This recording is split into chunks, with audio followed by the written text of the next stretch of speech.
Dari nagatulog sa gamay nga espasyo si Nanay Anisita Celere, 91 anyos, sa Baganga Barangay Apupong Jensan. Makita ng sitwasyon ni ini nga gumika na sab sa iyang pangidaron, magkalisod gayud siya sa paglihok. Kalagay na ko pintahon sa 33 pila na ko karon. Pila na yung edad na niyo? Kuan natao ko sa 1933. Oh, kapit na mo kuan ma'am, 90 na. Kapit na mo gatos.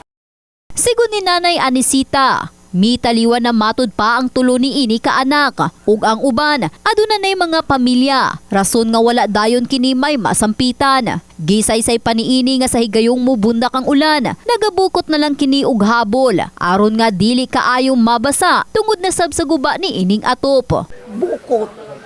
Kabukot ko. Kusog ka sangit. Una ma'am, akong kayamtang daghan kong salmatan na tabang sa kuwa. Kung ano siya mahal nga siya man, dili ko dalo. Kung sa'yo, ako wala. Pagdagan ko siya ha. Mari dahil pila imuha na siya. Ngatag na siya na. Maayo din na siya. Hindi na mo tanaw sa kalisod si katao ya.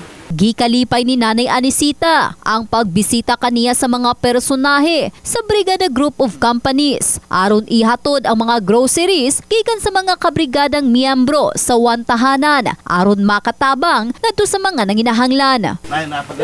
Salamat.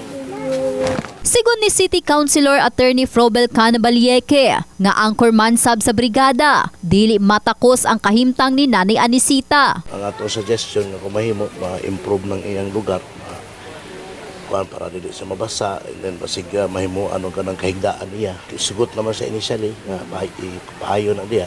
Gani balik-balik si nanay pasalamat kay ganiha kay kanang sa iyang sitwasyon na naimuduaw sa iya labi na kay di niya kaila.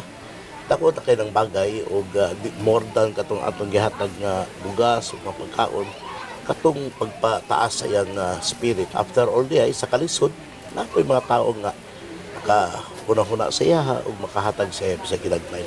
Maong madako man o magamay nga butang ang mahatag ngadto sa isig ka tawo. Dako na matud pa kining garbo ang makahatag kanila og kalipay. Daghan salamat. In the heart of changing lives, kini si Russell Jean Mantile, Brigada News.